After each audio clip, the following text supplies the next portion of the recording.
नमस्कार साथियों, स्वागत है आप सभी का एक बार फिर से Kumar Gaurav current affair class notes में। और आज मैं आप सभी के लिए लेकर आया हूं कुमार गौरव सर के क्लास नोट्स जो आपकी सभी परीक्षाओं के लिए काफ़ी ज़्यादा इंपॉर्टेंट होंगे। तो पेशेंस के साथ पूरी वीडियो को देखना, बहुत मज़ा आने वाला है। बहुत ही अच्छी और शानदार वीडियो आप सभी के सामने में पेश करने वाला हूँ। देखिए, पहला क्वेश्चन आपकी स्क्रीन पर है कि विश्व दुग्ध दिवस ये कब मनाया जाता है? तो प्रत्येक 1 जून को विश्व दुग्ध दिवस मनाया जाता है। पहली बार इसे सेलिब्रेट किया गया था सन 2001 में। ठीक है, और आप सभी को याद रखना है कि जो विश्व दुग्ध दिवस है इसे सेलिब्रेट किया जाता है FAO के द्वारा। FAO जिसे आप सभी लोग जानते होंगे, फूड एंड एग्रीकल्चर ऑर्गेनाइजेशन, जिसका हेडक्वार्टर रोम इटली में है और इसकी स्थापना 16 अक्टूबर 1945 में हुई थी। और इसीलिए 16 अक्टूबर को हम क्या मनाते हैं? वर्ल्ड फूड डे बनाते हैं। ठीक है, आप सभी को पता है कि विश्व खाद्य पुरस्कार भी किसको दिया गया है? डॉक्टर सिंथिया को दिया गया है। ठीक है, याद रखना, डॉक्टर सिंथिया को दिया गया है खाद्य पुरस्कार 2022। अच्छा, इसी प्रकार से आपका एक नेशनल मिल्क डे भी मनाते हैं। तो नेशनल मिल्क डे कब मनाते हैं? तो ये प्रत्येक 26 नवंबर को मनाते हैं। और वर्गीज कुरियन जो कि ऑपरेशन फ्लड से संबंधित हैं आपके, यानी भारत में श्वेत क्रांति के जनक जिन्हें जाना जाता है, इन्हीं के बर्थडे पर 26 नवंबर को ये दिवस मनाया जाता है, नेशनल मिल्क डे। लेकिन आपसे पूछे वर्ल्ड मिल्क डे कब मनाया जाता है? तो 1 जून को मनाया जाता है। ठीक है, अच्छा, बात आई है मिल्क की। तो आप सभी लोग याद रखना, मिल्क जो है इसके प्रोडक्शन में सबसे आगे अपना भारत। कौन है सबसे आगे? अपने भारत। लेकिन भारत में भी इस सबसे आगे कौन है? तो वो है आपका राजस्थान। कौन है? राजस्थान। इसने यूपी को पीछे करके क्या कर दिया है? पहले नंबर पर स्वयं आ चुका है। तो ये भी आपको याद रखना है। ठीक है, कि पहले स्थान पर कौन है? आपका राजस्थान, और दूसरे स्थान पर है यूपी। अब देखिए, दूध की बात आई है तो और दूध संबंधित हम फैक्टों पर चर्चा कर लेते हैं। जैसे कि आपको पता है कि दूध जो होता है इसमें कैसीन प्रोटीन पाई जाती है। आपकी क्या पाई जाती है? कैसीन प्रोटीन, जो इसको क्या बनाता है? सफ़ेद कलर का बनाता है। ठीक है, सफ़ेद कलर का बनाता है। ऑपरेशन फ्लड आप सब लोग समझते होंगे, ये भारत में श्वेत क्रांति का एक रूप है, जिसके कारण जो आपकी श्वेत क्रांति थी लाई गई थी। और इसके जो जन्मदाता थे वे कौन थे? वर्गीज कुरियन। अच्छा, दुग्ध उत्पादन में टॉप पर कौन है? तो भारत। और भारत में भी टॉप पर कौन है? राजस्थान। ये आपको पॉइंट याद रखना है यहाँ से। चलिए अगला क्वेश्चन देखते हैं। क्वेश्चन नंबर 2 क्या कह रहा है? वर्ष 2023 का पर्यावरण एयरलाइंस का पुरस्कार प्रदान किया गया है। तो एयरलाइन रेटिंग अवार्ड प्रदान किए जाते हैं और इसके तहत जो आपका पर्यावरण एयरलाइन का पुरस्कार वो किसे दिया गया है? एतिहाद एयरवेज को दिया गया है। ये UAE की आपकी एयरवेज है, इसको दिया गया है और सेकंड टाइम इसको ये पुरस्कार मिला है। ठीक है, टॉप एयरलाइन अवार्ड किसे दिया गया है? यानी टॉप एयरलाइंस अवार्ड किसे दिया गया है? तो न्यूजीलैंड एयरलाइंस को दिया गया है। न्यूजीलैंड जिसकी राजधानी क्या है? वेलिंगटन है। और हाल ही में यहाँ के जो नए प्रधानमंत्री बने हैं वो कौन है? क्रिप हिप्किस। कौन है? क्रिप हिप्किस, जो कि जेम्स गार्डन के स्थान पर आए हैं। और ये क्वेश्चन आपका UPPCS परीक्षा में पूछा गया था, जो अभी हाल ही में आपका प्री एग्ज़ाम हुआ है, उस परीक्षा में ये करंट अफेयर का क्वेश्चन बना था आपका। न्यूजीलैंड में हाल ही में एक चक्रवात भी आया है, जिसको आपको याद रखना है, ग्रेवियल चक्रवात। कौन सा आया था? ग्रेवियल चक्रवात के कारण यहाँ पर क्या लगाया गया था? आपातकाल की भी घोषणा की गई थी न्यूजीलैंड में। ठीक है, अब बात आई पुरस्कारों की। तो पुरस्कार संबंधित सारे के सारे फैक्ट मैंने आपके सामने लिखे हैं। देखिए, मिस इंडिया 2023 ये कौन है? आपकी नंदिनी गुप्ता, राजस्थान कोटा से ये बिलोंग करती हैं और मिस इंडिया 2023 का खिताब इन्होंने अपने नाम किया है। एबल पुरस्कार ये लुइस कैफरेल्ली ने इन्हें जीता है। वीरता पुरस्कार ये दीपिका मिश्रा ने जीता है। ऑस्कर पुरस्कारों में बेस्ट सॉन्ग कौन सा है आपका? तो आप सभी को पता है, नाटू नाटू, है ना? ये क्या है? आपका बेस्ट सॉन्ग है। सरस्वती सम्मान ये शिव शंकरी को दिया गया था और इनका उपन्यास था सूर्यवंशम। ग्रैमी पुरस्कार 3 बार जीतने वाले कौन है? Ricky cage. व्यास सम्मान किसे दिया गया था? तो ज्ञान चतुर्वेदी को। और इनके उपन्यास का नाम क्या था? तो पागल खाना। क्या नाम था? पागल खाना इनके उपन्यास का नाम था। विटली अवार्ड ये किसे दिया गया था? चारुदत्ता मिश्रा को दिया गया था, जिसे ग्रीन ऑस्कर भी कहते हैं, विटली अवार्ड को। UNO शांति पुरस्कार ये भी क्वेश्चन आपका परीक्षा में पूछा गया है। और UNO शांति पुरस्कार दिया गया था किसे? यानी UN शांति पुरस्कार किसे दिया गया? Angela Merkel. कमेंट बॉक्स में बताइए कि एंजेला मर्केल किस देश से संबंधित थी और ये कहाँ की चांसलर थी। ठीक है, एंजेला मर्केल कहाँ की चांसलर थी और वर्तमान में इस देश के चांसलर कौन है, ये भी आपको कमेंट बॉक्स में बताना है। ठीक है, चलिए आगे बढ़ते हैं अगले क्वेश्चन की ओर। इस क्वेश्चन के माध्यम से आपको कुछ ललन टॉप बातें मैं बताने वाला हूँ। पहले हम क्वेश्चन को समझते हैं, उसके बाद इसके पीछे की जो भी हमारी बातें हैं उनको समझते हैं और इसके बाद इससे रिलेटेड जो भी हमारे रिलेवेंट टॉप क्वेश्चन होंगे उनको हम समझेंगे। तो क्वेश्चन नंबर 3 है आपका, यूएसए के नेतृत्व वाले समुद्री संगठन CMF, है ना, यानी कि कॉम्बाइंड मैरिटाइम फोर्स ने अपनी सदस्यता समाप्त करने वाला देश कौन सा है? तो CMF से अपनी सदस्यता समाप्त करने वाला देश बना है आपका UAE। पहले समझते हैं कि CMF क्या है। कॉम्बाइंड मैरिटाइम फोर्स, जिसकी स्थापना 2001 में हुई थी, किसके नेतृत्व में? तो USA के नेतृत्व में। क्या भारत इसमें शामिल है? तो भारत इसमें शामिल नहीं है, ठीक है। अच्छा, ये CMF इसकी स्थापना क्यों हुई थी? तो जो भी आपके खाड़ी देश हैं, है ना, जो भी खाड़ी देश हैं, इनकी समुद्री सुरक्षा के लिए इसकी स्थापना की गई थी सन 2001 में। तो अपनी सदस्यता इन्होंने क्या कर ली है? समाप्त कर ली है। किसने? तो UAE, जिसकी राजधानी क्या है? Abu Dhabi. होप मिशन, ये किससे संबंधित है? UAE से संबंधित है। भारत के बाहर पहली जो IIT खुलेगी वो कहाँ खुलेगी? UAE में खुलेगी। और विश्व की सबसे सुंदर प्रतिमा, माफ़ करना, विश्व की सबसे सुंदर और खूबसूरत जो आपकी इमारत है वो है आपकी म्यूज़ियम ऑफ द फ्यूचर, जो कहाँ पर आपकी UAE ही में है, ठीक है। आगे देखिए, अब लल्लन टॉप बातों पर हम चर्चा कर लेते हैं। जैसे कि आपको पता है नाटो का 31वां देश कौन था? फिनलैंड। फिनलैंड की राजधानी क्या है? हेलेंस्की। फिनलैंड की राजधानी क्या है? हेलेंस्की। फिनलैंड को हम क्या कहते हैं? हज़ारों झीलों का देश कहते हैं। क्या कहते हैं? हज़ारों झीलों का देश कहते हैं। NDB का नया देश, तो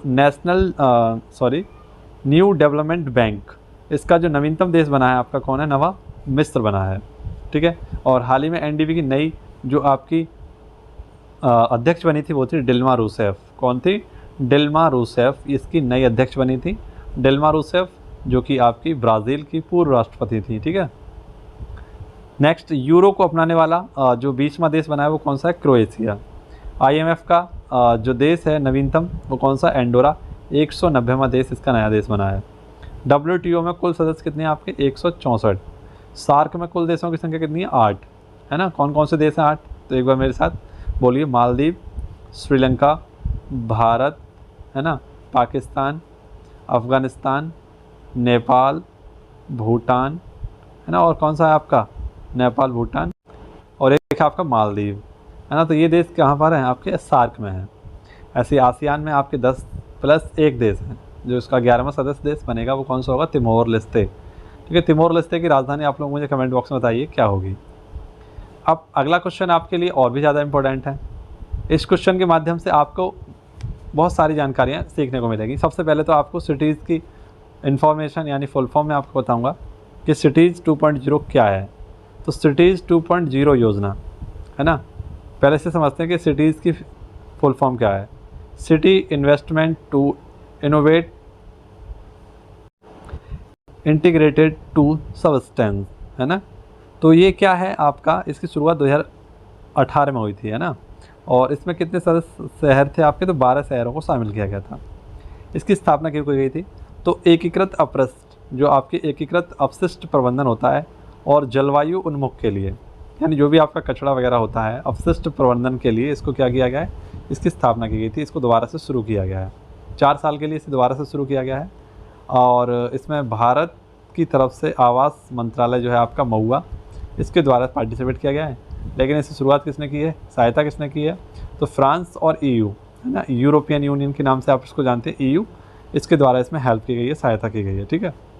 तो काफ़ी अच्छा क्वेश्चन है और ऐसे ही क्वेश्चन मेरे ख्याल से परीक्षाओं में पूछे जाते हैं। तो जो भी साथी मेरे PCS की तैयारी कर रहे हैं ना, ये क्वेश्चन को अपने पास बना कर रखिए, कहीं ना कहीं आपसे क्वेश्चन पूछा जाएगा। एक और ज़बरदस्त क्वेश्चन आपकी स्क्रीन पर है। G20 पूछा गया है। G20 सदस्यता के अंतर्गत तीसरी रोजगार कार्यदल की बैठक कहाँ हुई है? जैसा कि आपको पता है कि G20 की बैठक भारत में होने वाली 2023 में। G20 में कुल 19 देश हैं और इसमें एक संगठन है जिसका नाम है यूरोपियन यूनियन। यूरोपियन यूनियन में भी कितने देश हैं? 27 देश हैं। इसका हेडक्वार्टर कहाँ पर है EU का? तो आप सभी को पता है ब्रुसेल्स में है। बेल्जियम ब्रुसेल्स में इसका हेडक्वार्टर है। ये तो बात हो गई G20 की। इसके बाद आपको पता है कि G20 का कहीं पर भी कोई हेडक्वार्टर नहीं है।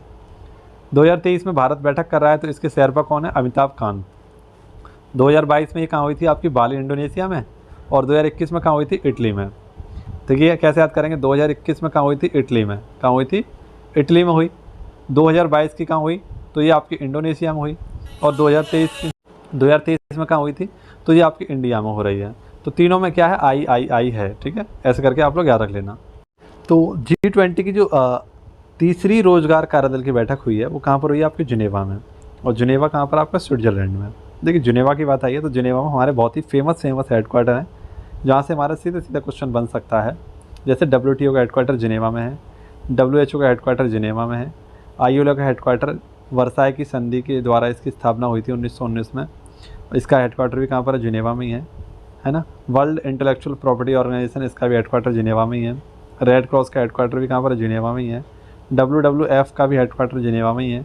और WEP यानी world economic forum, world weather, है ना, ये सब कहाँ पर आपके जिनेवा में ही है। तो इसी प्रकार से आपको क्या रखना है कि G20 की जो थीम थी वो क्या थी, आपकी G20 की थीम थी वसुदेव कुटुंबकम। और PCS के पेपर में हाल ही में एक क्वेश्चन पूछा गया था आपसे कि कमल की पंखुड़ी जो है G20 के लोगों में, ये किसको इंगित करती हैं। तो 7 महाद्वीपों को ये क्या करती हैं, निर्देशित करती हैं, आपकी 7 कमल की पंखुड़ी जो कमल के यानी कि G20 के लोगों में लगी हुई थी, ठीक है। तो आपका एक क्वेश्चन यहीं से बन गया। अच्छा, एक ही क्वेश्चन से आपके 2 क्वेश्चन बने PCS के, है ना। तो इसी प्रकार से आप मेरे साथ बने रहिए, बहुत सारे क्वेश्चन आपके सीधे सीधे बनेंगे अगर आप लगातार मेरे साथ जुड़े रहेंगे तो। देखिए आपको पता है G7 की बैठक जापान में हुई थी, हिरोशिमा में, जापान की राजधानी टोक्यो है। SCO की बैठक 2023 में भारत में होगी। FIFA 2022 ये किसने जीता, आपका अर्जेंटीना ने, किसको हराकर, फ्रांस को हराकर। हुआ कहाँ था, तो कतर, दोहा में, ठीक है। इंटरपोल की बैठक भी कहाँ हुई थी, नई दिल्ली, भारत में। ब्रिक्स 2023 की बैठक कहाँ होगी, तो ये होगी आपकी साउथ अफ्रीका में, ठीक है, कहाँ होगी, साउथ अफ्रीका में। तो इन क्वेश्चनों को भी याद रखना आप लोग। आगे देखिए, बहुत ही अच्छा और प्यारा क्वेश्चन आप सभी के सामने। देखिए, राष्ट्रीय प्रत्ययन बोर्ड प्रमाण पत्र पाने वाला देश का पहला एम्स, तो देश का पहला एम्स बना है जिन्होंने राष्ट्रीय प्रत्यानयन बोर्ड प्रमाण पत्र जीता है, यानी इसको हासिल किया है, तो वो है आपका कौन सा, नागपुर एम्स, कहाँ पर, आपका महाराष्ट्र में, ठीक है। बेहतर स्वास्थ्य सुविधाएं प्रदान करने के लिए इन्हें ये प्रमाण पत्र दिया गया है, ठीक है। एम्स राष्ट्रीय महत्व का संस्थान किस एक्ट के द्वारा बनाया गया था, तो 1956 के एक्ट द्वारा, इसके अधिनियम के द्वारा, तो राष्ट्रीय महत्व का संस्थान बनाया गया था 1956 के एक्ट से। अब देखिए नागपुर की बात आई है, तो नागपुर से बहुत सारे क्वेश्चन आपके मैं लेकर आया हूँ। नागपुर जो है आपका संतरों के लिए प्रसिद्ध है, फेमस है, आप सभी को पता है। पहला जो हिंदी सम्मेलन हुआ था, यानी विश्व हिंदी सम्मेलन हुआ था 1975 में, ये भी नागपुर में ही हुआ था। और नागपुर अधिवेशन ये कब हुआ था, 1920 में हुआ था। बहुत ही प्यारा क्वेश्चन है। और इसके अध्यक्ष कौन थे, विजय राघवाचार्य, ठीक है। आप सभी को कमेंट बॉक्स में बताना है कि नागपुरी ये किसकी नस्ल है, भैंस की है, गाय की है, बकरी की है या घोड़े की है। नागपुरी किसकी नस्ल है, ये आपको कमेंट बॉक्स में बताना है, ठीक है। चलिए अगला क्वेश्चन देखते हैं। क्वेश्चन है आपका, वित्त वर्ष 2022-23 में भारत के सकल घरेलू उत्पाद में कितनी वृद्धि हुई है। भारत के जो आपका वित्त वर्ष है 2022 और 23 में सकल घरेलू आय, जैसे आप लोग GDP के नाम से जानते होंगे, इसमें कितनी वृद्धि हुई है, तो 7.2, ये विश्व में सर्वाधिक है, 7.2 सकल घरेलू आय में हमारी क्या हुई है, उत्पाद में, सकल घरेलू उत्पाद में भारत की क्या हुई है, वृद्धि हुई है। कृषि में 5.5 हुई है और FD इसमें कितनी हुई है, 6.4%। तो सांख्यिकी मंत्रालय की जो हाल ही में रिपोर्ट आई है ना, इसके तहत बताया गया है 2021-22 में ये 9.1 थी। जैसा कि आपको पता है, सकल घरेलू उत्पाद जिसे हम GDP कहते हैं, ग्रॉस डोमेस्टिक प्रोडक्ट, सकल घरेलू उत्पाद, एक वर्ष के अंदर घरेलू सीमा वस्तु और सेवा का अंतिम मूल्य जो होता है उसे क्या कहते हैं, GDP कहते हैं, ठीक है। हम सभी को पता है कि हमारी जो GDP का टारगेट है वो कितना है, यानी हमारे भारत का जो इकॉनमी होने वाली है वो टारगेट रखा गया है वो कितना, 5 ट्रिलियन इकॉनमी का। लेकिन वर्तमान में जो हमारी इकॉनमी है वो कितनी है, 3.5 ट्रिलियन। कितनी है, 3.5 ट्रिलियन। विश्व में हमारा जो भारत है वो 5वीं बड़ी इकॉनमी बन चुका है, ये भी आपको पता होगा। बहुत ही गर्व की बात है कि भारत विश्व में सबसे बड़ी 5वीं इकॉनमी बन चुका है, ठीक है। और ये किसको पीछे करके, तो UK को, जिन्होंने हम पर कब्जा किया, राज किया लगभग 200 सालों तक, 150 सालों तक, तो उनको हमने पीछे छोड़कर अपनी इकॉनमी को 5वें स्थान पर ला दिया है, ठीक है। तो काफ़ी गर्व की बात है भारत के लिए। ये क्वेश्चन आपसे पूछा जा सकता है। ये दोनों ही क्वेश्चन, तीनों ही क्वेश्चन आपके बहुत इंपॉर्टेंट क्वेश्चन है। ऐसे होता है आपका एक GNP, ग्रॉस नेशनल प्रोडक्ट्स, इसको भी आप लोग याद रखना, ठीक है, ग्रॉस नेशनल प्रोडक्ट्स। आगे देखिए, अच्छा क्वेश्चन और प्यारा क्वेश्चन आप सभी के सामने। टर्बो यूपीआई लॉन्च किया है। तो टर्बो यूपीआई ये किया है आपका रेजर पेन है, फिनटेक यूनिकॉर्न है आपका, 2014 में इसकी स्थापना हुई थी, है ना। तो टर्बो यूपीआई भारत का सबसे तेज़ यूपीआई होने का दावा कर रहे हैं ये, है ना। और वन स्टैंड पेमेंट के तहत इसको क्या किया गया है, रखा गया है ना। भारत का सबसे तेज़ यूपीआई होगा ये, unified payments interference.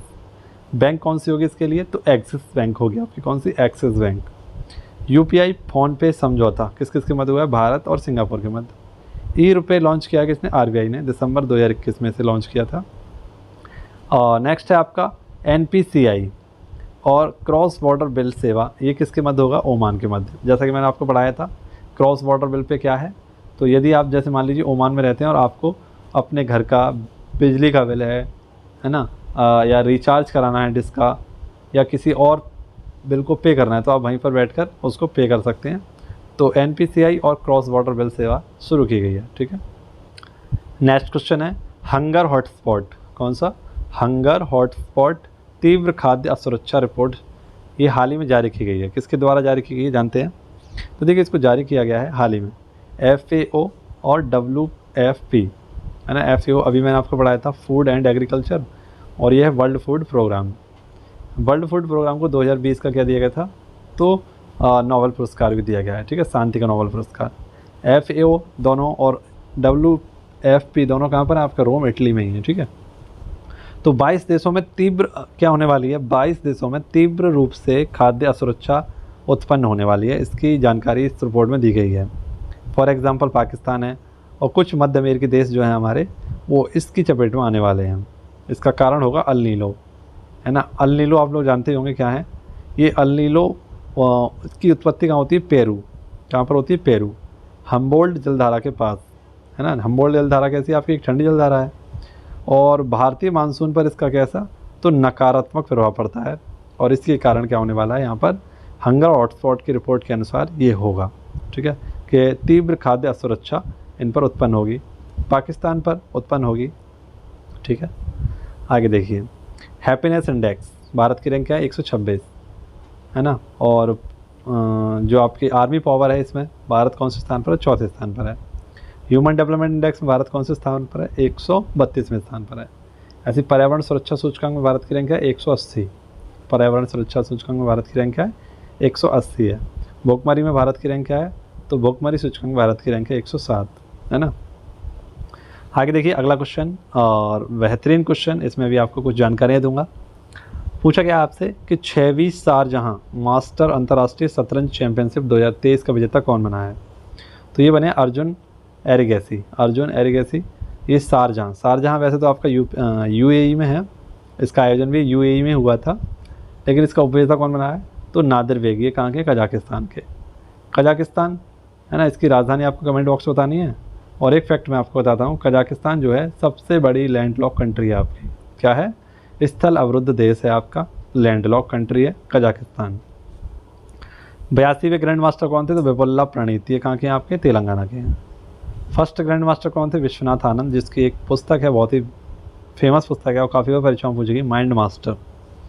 First women grand master कौन है, आपकी विजय लक्ष्मी। शतरंज दिवस कब मनाते हैं, 20 जुलाई को। और शतरंज में कुल कितने खाने होते हैं, तो शतरंज में कुल खानों की संख्या होती है आपकी 64, कितनी होती है, 64।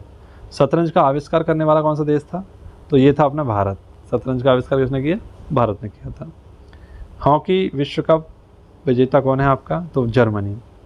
और ये इसका आयोजन कहाँ हुआ था, उड़ीसा राउरकेला में, और एक था आपका कलिंगा स्टेडियम यहाँ पर हुआ था, और एक था बिरसा मुंडा स्टेडियम, इन दोनों में इसका आयोजन किया गया था, भुवनेश्वर में है हुआ आपका, ठीक है। इस प्रकार से आप लोग याद रखना, ये 10वां क्वेश्चन भी काफ़ी इंपॉर्टेंट है। इसी प्रकार से बात आई है चैंपियंस विजेता की, तो मुझे बताइए कि हाल ही में आपका जो विजय हजारे ट्रॉफी थी किसने जीती थी, तो विजय हजारे ट्रॉफी आपकी जीती थी सौराष्ट्र ने, किसने जीती थी, सौराष्ट्र ने, विजय हजारे ट्रॉफी सौराष्ट्र ने जीती है। IPL की ट्रॉफी आप सभी को पता है किसने जीती है, चेन्नई ने जीती है।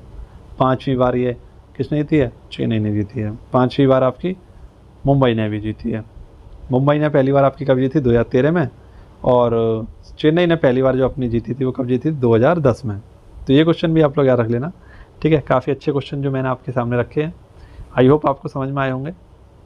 आज की क्लास में थोड़ा कंटेंट मेरे ख्याल से आपको थोड़ा कम लगा होगा, है ना, क्योंकि आज जो था मैंने कंटेंट वहीं के वहीं लिखा है, कहीं से अदर से आपकी स्लाइड इसमें नहीं ऐड कर पाया, क्योंकि मेरे फ्रेंड की शादी है तो वहाँ जाना पड़ रहा है थोड़ा सा।